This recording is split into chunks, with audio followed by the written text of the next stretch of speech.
E aí, minha gente, eu sou Rick Trindade, este é meu canal e o tema do vídeo de hoje é cotas. Perde não, fiquei.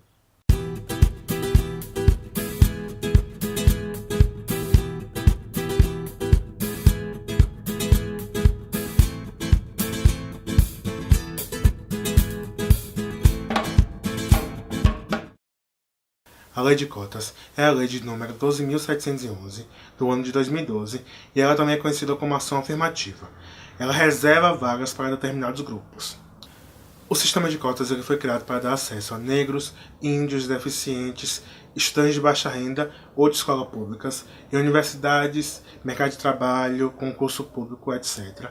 Então é importante reafirmar que cotas não são só para negros. Mas o que acontece muito é que eu vejo as pessoas implicando nisso, focando só nos negros, como se nós fôssemos só os beneficiados pelas cotas. Isso não existe, como eu acabei de falar. As cotas são para indígenas, para deficientes, para estudantes de baixa renda, de escolas públicas. Mas o que eu percebo é que, assim, ou o racismo dessas pessoas ele é tão latente que elas entendem a necessidade dos outros grupos terem essas vagas reservadas, ou então elas simplesmente não têm conhecimento disso. Eu particularmente acho que é o racismo que fala mais alto e elas acabam pegando no pé só de cotas destinadas a negros.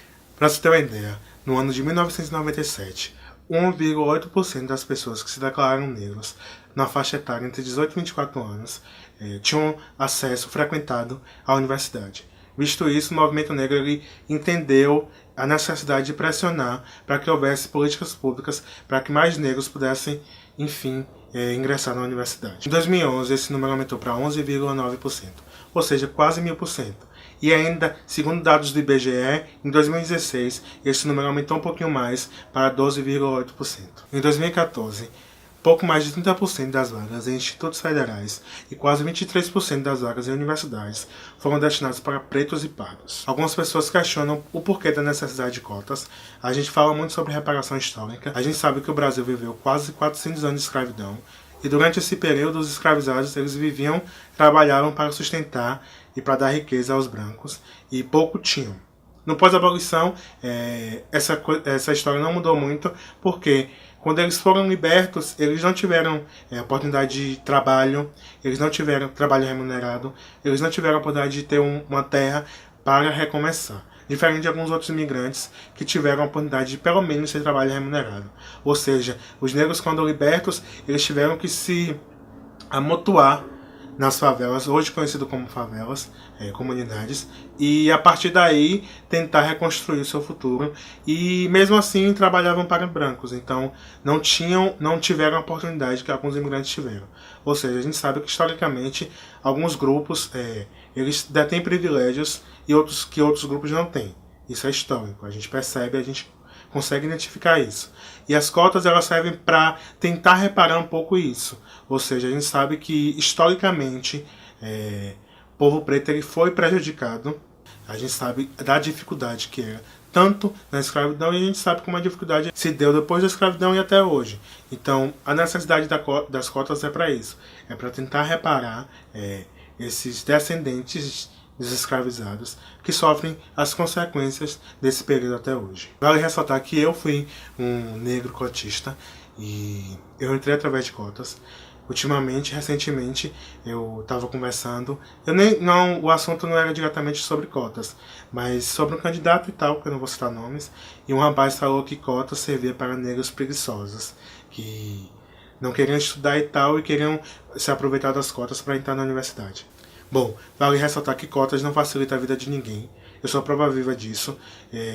A minha vida enquanto um universitário, um graduando cotista, não foi diferente de nenhum outro graduando não cotista. Eu não tive 1% de facilidade em ser cotista. Muito pelo contrário, a minha vida era comum, normal, a todos eles, aos não cotistas. Eu tinha que fazer os trabalhos, eu tinha que apresentar seminários e tal. Eu tinha que me dedicar igualmente, senão eu não passava, senão eu não formava.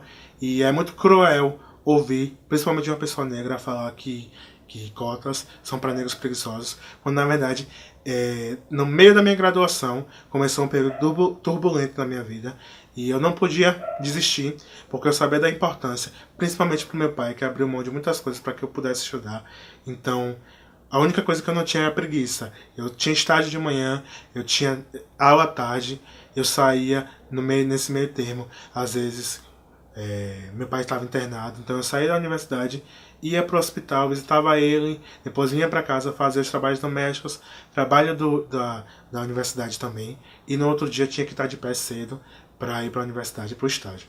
Então é muito cruel você ouvir isso, principalmente de uma pessoa negra. Então o que eu quero dizer, especialmente, é que cotas não são para preguiçosos, cotas não são para negros preguiçosos, não são para pessoas preguiçosas. É uma maneira de reparar, tentar reparar essa dívida histórica que existe. E vale ressaltar que cotas não é esmola. Vamos repetir? Cotas não é esmola. Já dizia a Bia Ferreira. Inclusive, ouçam a Bia Ferreira, que é muito incrível. Bom, gente, espero que vocês tenham gostado desse vídeo. Eu espero que tenha esclarecido algumas questões a respeito das cotas. Se não, se você tem algo a acrescentar nessa discussão, por favor, comente aqui, deixe seu comentário. Vamos construir. O importante é que a gente construa. Eu não sou expert, eu não domino esse assunto. Eu precisei fazer uma pesquisa, um roteiro para poder falar sobre. Então, se você tem uma contribuição, por favor, poste aqui nos comentários.